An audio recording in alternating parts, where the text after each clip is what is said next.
My name is Reed Yobe.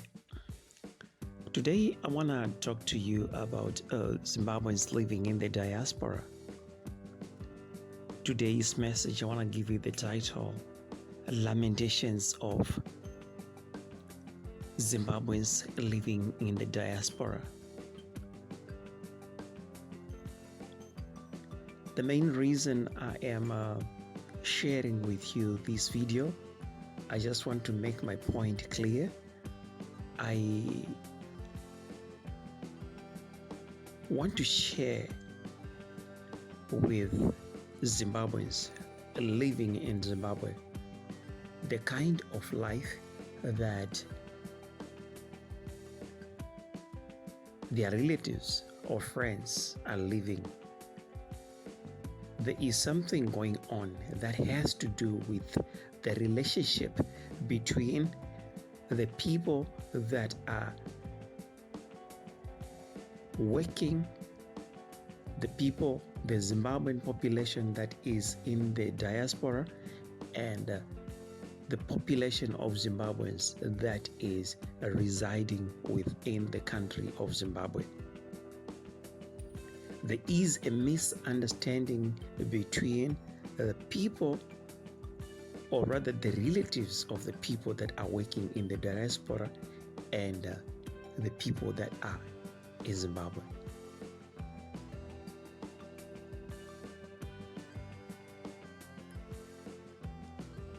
We all know that the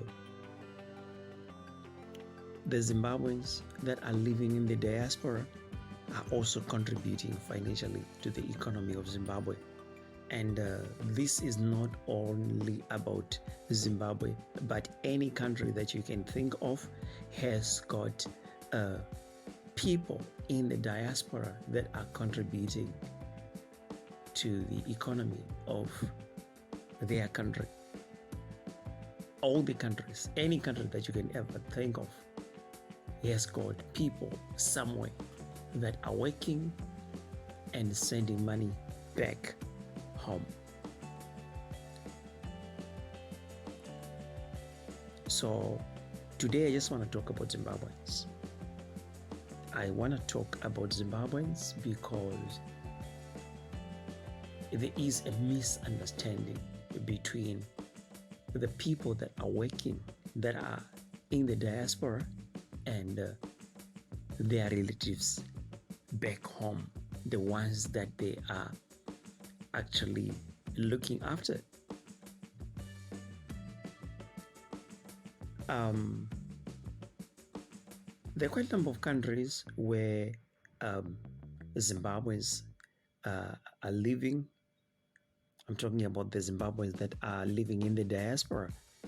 But some countries with significant Zimbabwean diaspora population include South Africa, United Kingdom, Australia, Botswana, and the US. And it's estimated that South Africa has got about maybe 3 million Zimbabweans. UK about 128,000, Australia about 65,000, Botswana about 50,000, and United States of America about 30 to 50,000. And I'm talking here now at the end of, towards the end of the year 2024. The statistics are standing as I've just presented at this point in time, December 2024. The people in Zimbabwe kind of assume that every Zimbabwean living in the diaspora is living a good life. There is an assumption that they are working and they are earning a lot of money and they are saving a lot of money. there is just a general assumption that uh, everyone that is in the diaspora has a lot of money, and not just a lot of money, but a lot of money to give away. And people have got high expectations when it comes to money from the people that are working and living in the diaspora. But if you look closely, there are people in Zimbabwe that are even living a better life compared to the ones that are living in the diaspora. And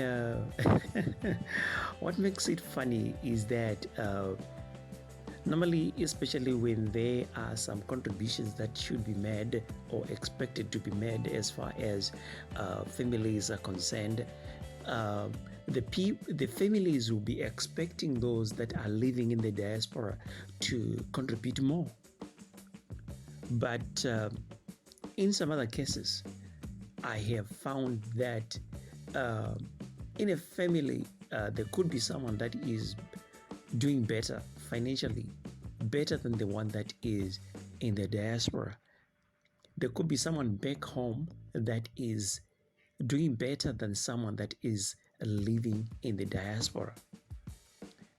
Someone living in the diaspora could be having a job and earning money, having a salary that they are earning every month. But now, if you look at the expenses that the person incurs during the course of the month, you'd see that they normally, in most cases, left with nothing.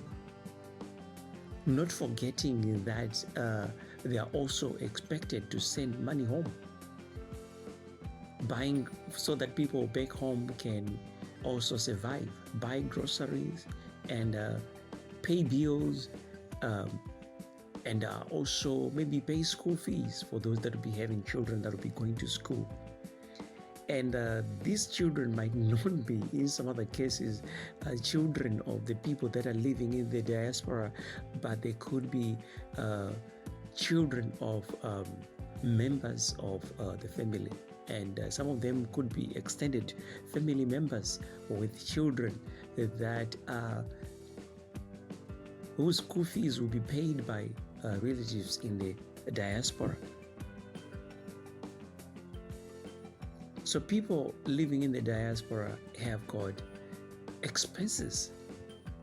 And the expenses, if you look at the expenses that people living in the diaspora are incurring, they are far much higher compared to the expenses that are being incurred by the people that are back home in Zimbabwe.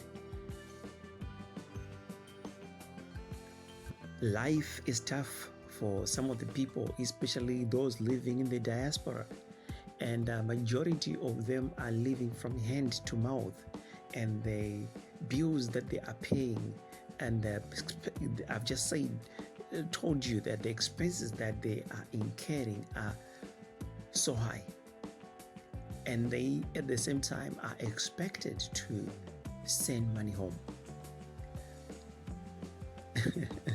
And they are also expected at the same time to do well.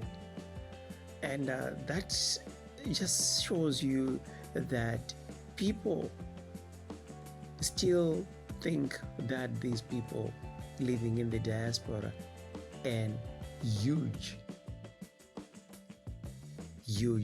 sums of money. But in actual fact, they are struggling. And the burden of guilt that these people carry, the people that are living in the diaspora, is overwhelming. The burden that they are carrying is so overwhelming because they kind of have an exaggerated assumption of the struggles that the people that are going through back home are concerned. I say exaggerated because when I look closely, I do see that the people that are living in the diaspora are struggling more compared to the people that are back home. So because of this burden of guilt, they actually give until they're left with absolutely nothing. And this goes on and on and on every month. And this might continue for years. And in the end, these people retire from work and then they go back home to Zimbabwe they go back with nothing. They go back home with nothing, and the people back home laugh at them to say this person spent all these years in the diaspora, but they've got nothing to show for it. But they forget that when they were, or rather they kind of don't understand that whenever these people were sending them money, they were actually remaining with nothing.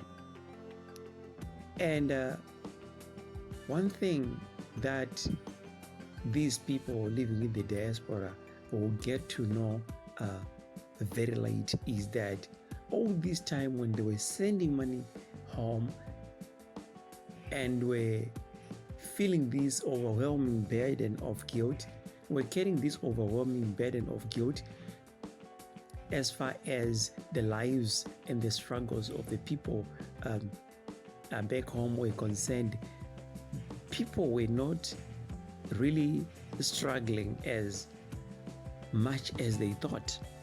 And this will be proven by what they will see in the end. I'm talking about the people living in this diaspora. When they go back home, they will be shocked to see that some of these people that were giving them an impression that they were struggling, they were actually busy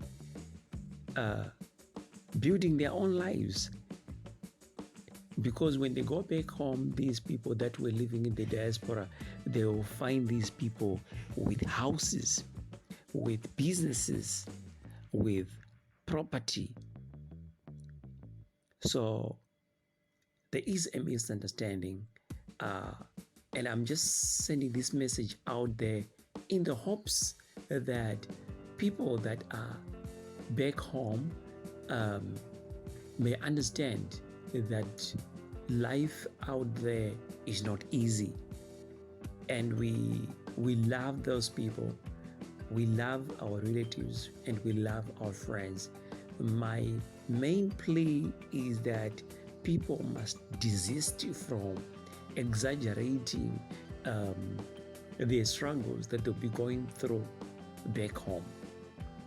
They must only communicate. They must actually communicate the struggles they are going through as honestly as they possibly can. Because these people that are living in the diaspora, when they send them something, they'll be remaining with nothing.